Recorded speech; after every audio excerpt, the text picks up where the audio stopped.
Nuevo film o recenso. Do you know about Pizzagate? Hey, everybody, and welcome back to New Movie Review. I'm Ray, and today we're going to be talking about The Scary of 61st, the new horror slash mystery slash dark comedy by Dasha Nekrasova. Directed, written, and starring Dasha Nekrasova, by the way. We got the triad going. It also stars Betsy Brown is a character named Adele. Madeline Quinn is a character named Noelle. They're like roommates. And of course, Dasha as the girl, unnamed. And a guy named Mark Rappaport, it turns out, who's credited as a producer, who plays Greg Sestero in this movie. So, what is this movie about? It's about Jeffrey Epstein. It's the Jeffrey Epstein mystery movie, kind of. And I don't know how seriously we're supposed to take this movie, but we'll get into that a little bit later at the end. I mean, it is kind of weird to have a Jeffrey Epstein horror movie right now, right? So, where do we start off? The movie opens with basically it's a ripoff. A ripoff. It's an homage to the opening of Rosemary's Baby. Just that shots of New York and Central Park, and even the font is similar. So it's obvious sort of reference to Rosemary's Baby, which was a movie written by a guy named Roman Polanski, right? Which is a little sort of strange in a movie about Jeffrey Epstein, but you can see the connection there. Especially if you know what Roman Polanski did to a 13-year-old girl at Jack Nicholson's house back in the 60s or 70s. 70s, I guess. Anywho, so it's the Jeffrey Epstein mystery movie. Two girls rent an apartment in New York. They're broke-ish. They're young. They like White Claws. And they rent this Jeffrey. They don't know it was owned by Jeffrey Epstein. And then they notice there's this girl hanging outside their apartment, right? Like they're looking out the window. Oh, there's this creepy girl's hanging out there. Turns out it's Dasha, right? She comes up the next day. Noelle, Madeline Quinn, answers the door, and Dasha just bursts in and tells her, "Oh, do you know who Jeffrey Epstein is? Have you heard of Jeffrey Epstein?" No? Well, yeah. Well, let me tell you, he used to own this apartment, and I got this briefcase full of information that I need to show you right now, right? But in order to understand this information, I've got to go inside my briefcase and pull out some blue and white pills, which I thought maybe were Adderall, but it turns out it's Vyvanse, and they mix it with water. I mean, I didn't even know what they were. They were just these blue and white caplets. Dasher comes prepared with them in order to, you can't. It's sort of like here, in order to understand this information, you got to start taking these pills. So she takes the, what I thought was Adderall. I think it was Vyvanse because she mixes it with water, and it turns out that Vyvanse water is a thing, right? That I've never heard of. I don't even know if it's pronounced Vyvanse. It looks like Vyvanse, Viviance. I don't know. Some sort of a speed kind of a thing. It's some sort of an amphetamine. And side note, as I was sort of investigating what is this pill, because it seems important, get into pills later. I thought it was a blue pill. I learned what booty bumping is, and that's a thing. Go ahead and look it up if you're interested in that. Anywho, the girl and Madeline do a shitload of Vyvanse or Adderall or whatever, and then they break down the actual Epstein, conspiracy or the Epstein allegations, and they hop on YouTube, to watch the famous drone footage of Little St. James.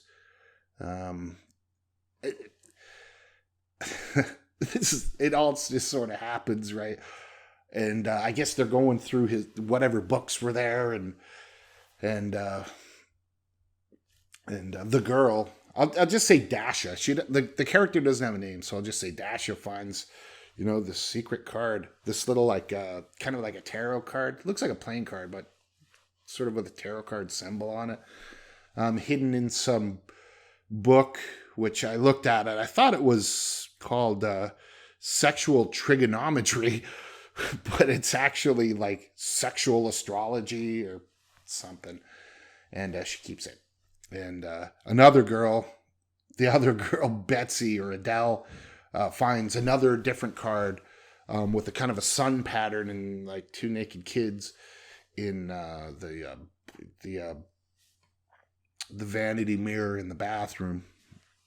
So, the conspiracies, the threads are all coming together, what with it being Jeffrey Epstein's place and everything else.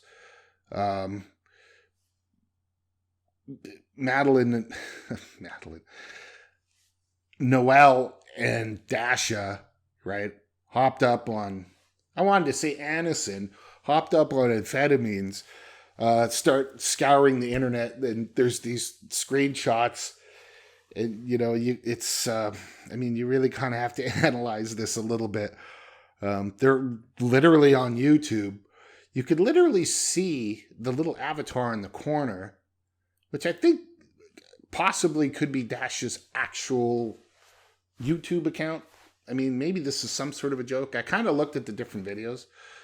There was something about, there's a Dave Chappelle thing. There's Bloomberg News. There's Tucker Carlson. I'm surprised there was no Alex Jones, right? We'll get into that later. And just, that kind of thing. And then whatever. But it wasn't kind of a lot of conspiracy related stuff. Stuff about, in the tabs, there's something about prions. I don't know. It's very weird.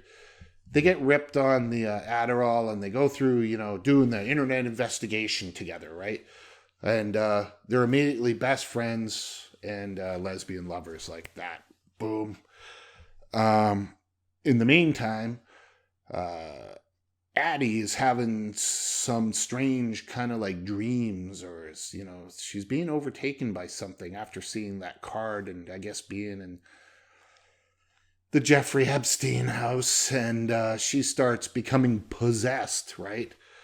And I say possessed because there's a good chunk of this movie that totally references Possession, the 1981 movie, which I haven't even actually seen before. I watched it after this movie because I saw the Letterboxd reviews and they kept bringing up Possession. I'm like, oh, and I went and watched it. By the way, great movie. I don't know why this never came across my radar before. And then I was like, oh, now I get it.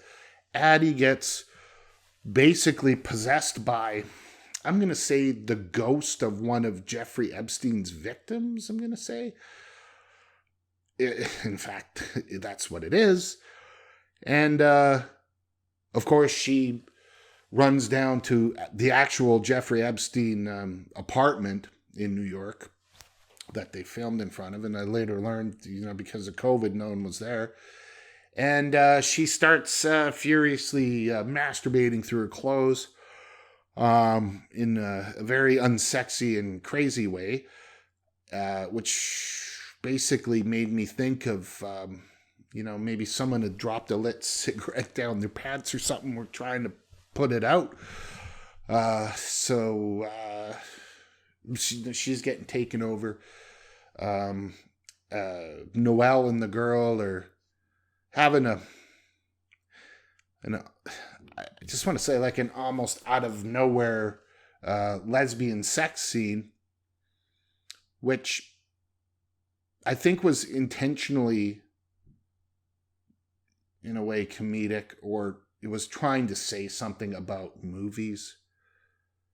Say, again, we'll save that for the ending on why that was there. But it also reminded me of The Room, right? Where, now we're having this. Now the sex scene, this is the sex scene part, right? And there it goes. Did I mention that I think I love this movie? Right? There's so much stuff. You have to watch it.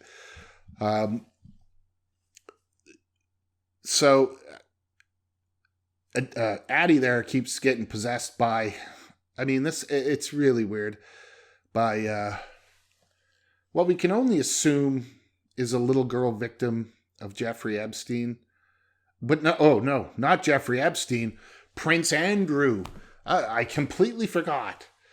She's possessed by one of the victims of Prince Andrew, right?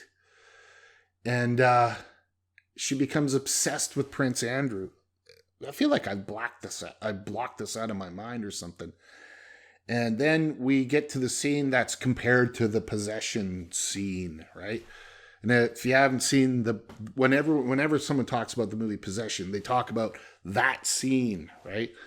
And I'll show a little clip of it where the woman who's possessed in Possession flips out in the subway station and fucks up a bag of milk. And I'm not going to show too much. And there's really not too much I can show about the similar scene in Scariest 61st. Because it's too weird and sexual, and YouTube will flip out. I can show you some things. She's sucking her thumb. She's saying the stuff. She's cutting out pictures of... This is so weird. Of Prince Andrew and Fergie, and orders a commemorative Prince Andrew spoon to stir her tea. One of the other girls says, "Oh, maybe she's an Anglophile." And then the other one says, "Yeah, well,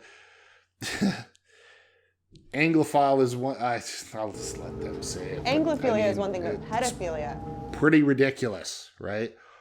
But that scene with her, with Addie, and getting off to the idea of Prince Andrew and your royalty, and because she's possessed by, I guess, one of his victims. She does this thing where she takes a picture cuts out Prince Andrew's face and puts it on a teddy bear. And I just started laughing. I just was like, I can't believe what I'm seeing here. I just can't believe this, right? Especially being so current, so fresh. Okay. And remember, despite what anyone thinks, Prince Andrew has not been convicted of anything yet, right? It's not proven in court. I don't know. But daring, that's some daring stuff to do.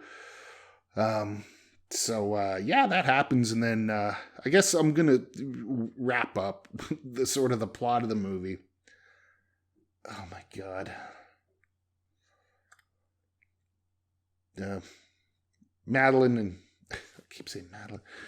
Noelle and the girl, out of nowhere, spot Ghislaine Maxwell.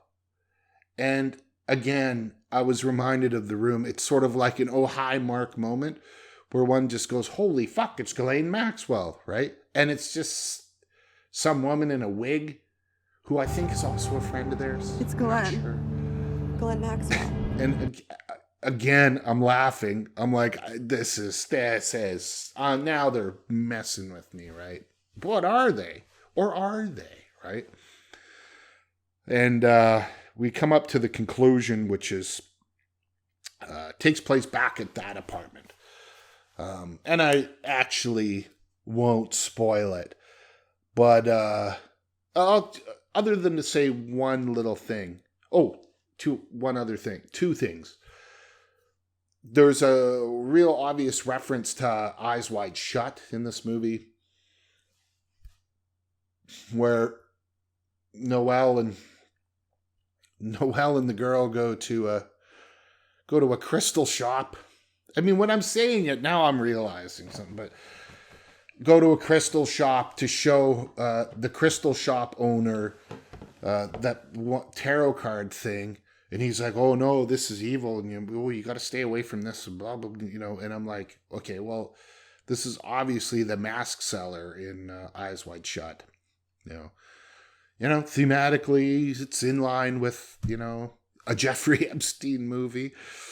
And another little thing, which I think was sort of incidental. They go back to the apartment and they find Addie, who's possessed by the little girl. I guess in a basement with some candles lit, worshiping, I think, a picture of Prince Andrew or something. But it reminded me of the scene in Blackcoat's Daughter, where she's like worshiping the boiler or the furnace. So there's all that. And like I said before, I mean, I'm making this movie sound really, really bad. But I think I loved it, right? Not everyone loved it, because part of my process is, I'll watch a movie, then I'll kind of get a feeling for what other people are thinking, so I'll go and read reviews.